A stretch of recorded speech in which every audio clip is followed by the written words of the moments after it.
Alright, so I've always sort of liked the show Steven Universe. It has a great cast, an interesting plot, and amazing characters. And seeing how an entire Steven Universe movie was made semi-recently, I thought I would make a video expressing my own personal opinions about the movie itself, and, in the end, I don't know, giving it a rating out of 10 or something? As if anyone cares about what I think. Oh, and, yes, I'm dressed as Piss Diamond, the most powerful banana to live. The movie itself starts about 2 years after the events of the show, with the Diamonds singing about how great Steven is while reading this little book thing. And right off the bat, I feel I have to fess up to something. I haven't actually watched all of Steven Universe. The last thing I remember was Lars, the donut boy. He turned pink and started fighting some evil broccoli or something. So I'm not super caught up in the storyline, but knowing the show, Steven probably just went up to the space dictators and sang some song. Now they're good guys. I don't know. So Steven ends up giving a little announcement to all of the gems throughout the Empire. This sort of works as a way to introduce Steven and dump a lot more exposition on us, as if that book opening didn't have enough. Steven says that as much as he would love to be royalty in a galactic space empire of space, he would rather spend time dicking around with his buds on Earth. The trio of grandmas don't appreciate this, and they sing another song about wanting Steven to stay. And, did I mention this is a musical, by the way? There's like 5 billion songs in this thing, and it's like half the runtime. Not that there's anything wrong with that. So even with the music-based cries of the Diamonds for Steven to stay, he beams himself off of Homeworld and into Connie, where the two of them share the first interracial kiss on television. The movie then remembers that no one cares about Connie, so she walks behind a rock and dies. Steven then sings another song. We're only 5 minutes in and there's been 3 songs, about how everything is amazing and nothing could go wrong.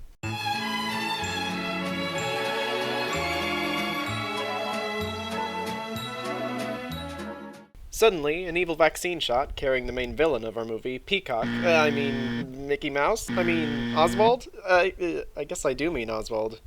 Evil Oswald! Spinel is our enticingly entertaining rubber hose villain, looking to kill Steven and all of his friends right in the face, for a presently undisclosed reason.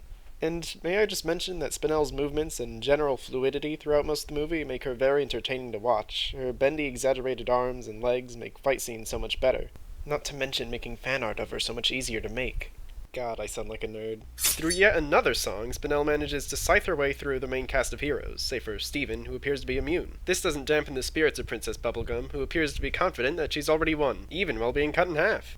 Ends up that Steven wasn't immune. The scythe took away all of his powers, so he has to manually drag all of the dead carcasses of his friends back to his house, where he and his father ponder over how to dispose of the bodies. But, much to their surprise, Pearl seems to pull a Jesus and comes back to life right before their eyes. However, without her memories. In fact, none of the gems have their memories. It seems that scythe Spinel was packing sucked their brains right out of their face holes, and reset the gems back to how they were when our Lord Allah made them. Even Spinel has lost her memories, stopping her from having any recognition of planting some doomsday machine on the ground or being able to remember how to stop it. So, to save his friends and stop the world from being whacked out on heroin, Steven must sing another million songs to remind the crystal gems of their general personality traits. Now, you may be thinking, oh, hey, why don't they just vote up the Diamonds and have them help? Well, no. The first gem to get her memory back is the purple trash goblin one. In order to get this done, Steven has to sing a song about friendship. Oh, and Spinel's there, in the background, being left behind and forgotten. Next, the team tries to get Pearl back, since she is the best crystal gem, and she seems to know a lot about Spinel. If they can get Pearl's memories back, they can get Spinel's memories back, and with those they might be able to stop the end of the world. It's a solid plan. The team deduces that in order to get Pearl's memories back, Steven has to separate Pearl from her new master, which, by the way, ended up being Greg due to some shenanigans. In order to separate Greg Heffley from his newfound slave, and deciding against the easier option of just cold-blooded murder, Steven decides to fuse with his dad. But, I'm sorry, something just seems very incesty about that. Jesus Christ. Whatever, it's not like it can get any weirder than that. Oh god, they turned him into a sexy, pelvic-thrusting beefcake. Need I remind you, alright? That at least half of this thing is a 16-year-old boy. I don't really understand why he's, sexualized like this. Oh god, let's just move on. As Pearl gets her memories back, the general neglect that Spinel has been experiencing has added up and seems to be triggering some unhappy memories of her own, prompting her to run crying to the warp pad, with Steven close behind her. Using some info about Spinel obtained recently from the cured Pearl, Steven asks her if she knows about some sort of garden. This single word apparently packs a painful punch for our pint-sized antagonist. causing her to beam both herself and main character to the aforementioned garden. Here, it is revealed through a heartbreaking song that Spinel was the victim of a tragic social experiment by none other than Pink Diamond herself. Pink Diamond is Steven's mom, and sort of Steven. This prank gone wrong consisted of Pink saying, "Stand there," and then Spinel did. For 6,000 years. The only thing that stopped Spinel from standing there waiting for Pink to come back was the very transmission that Steven sent out at the beginning of the movie, alerting Spinel to the fact that Pink, as she knew her, had been dead for centuries, and never had any intentions of coming back. I mean, wow. Add this to the list of why Pink is the biggest asshole of the show. This is admittedly a problem that I had with Steven Universe. Most of the trials and tribulations that Steven has to go through are as a result of his mom being a negligent, whiny bitch.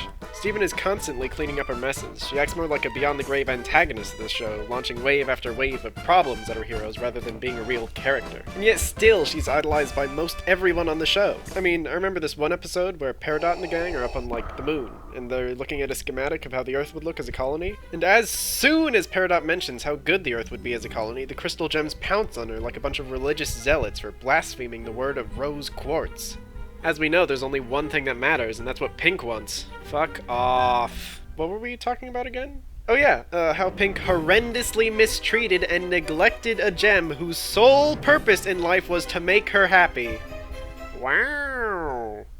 Well, for some good news, Spinel finally got all of her memories back, and with a little talking to by Steven, she decides to head back to the Earth to try to fix the whole "I'm gonna destroy your planet with a big vial of goo" thing. And she does. That's the end of the movie. Wait, there's 20 more minutes left? Alright, so this next scene is a bit weird and contrived, so I'm just gonna lay it out as a little play. I am Steven. Thanks you Spinel for not killing the planet. Alright, my friend. Okay. Now I am to try to get Garganet's memories back. But Steve-O, there are still 20 minutes left in the movie. I see. Don't worry Spinbell. I can pull some more drama out of my ass. Let me ominously get close to you with this weapon that wipes your memory. Haha, we can just forget this ever happened. What? Why do you have that mind-wiping scythe and why are you getting closer to me with it? You can just forget this ever happened, Spindle. I see what it is you are laying down before me. You wanna wipe my mind with that mind-wiping scythe. Now I'm gonna turn my evil goo machine back on and be evil Agion. Whoops.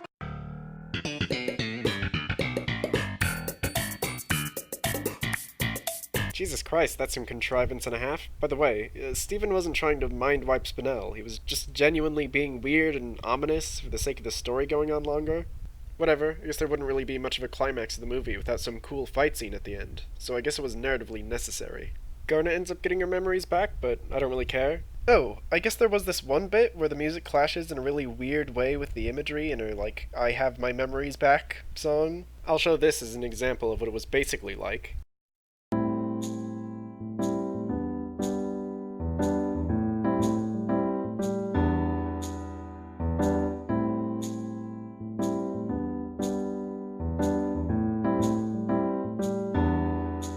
Through some more shenanigans, Steven ends up one-on-one with Spinel on the top of the injector. That's what it's called, by the way. Steven, of course, being Steven, just wants to talk it out. But Spinel straight up punches him in the face. Twice. And he actually bleeds. Spinel knocks Steven to the ground and ends up dangling him off of the side of the injector, ready to Mufasa his ass straight into the giant drop below. But of course, like all movie villains, Spinball falls victim to an evil monologue that leaves Steven just enough time to get his powers back. The two then engage in a fight/dance-off. All the while, Steven is singing to Spinel about how she can still change her ways.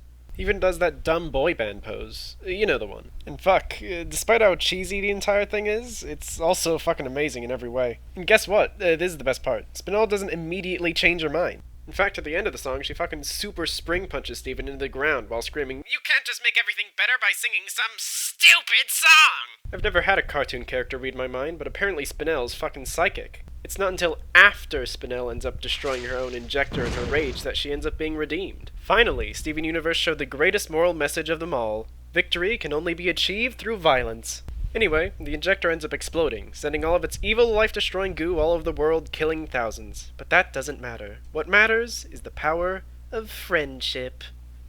I'm getting too old for this shit.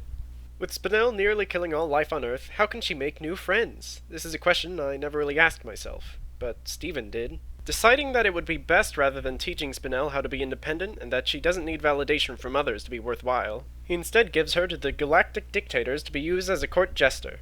Just an object for amusement. For the rest of her life. Happily ever after.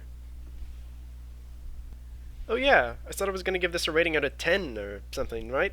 I don't know, it's probably 6.5? I'm not that stingy. A 7? I'll go with 7. 7 out of 10, solid movie. Really made me feel like Spider-Man. It was the Dark Souls of cartoons. Fuck you!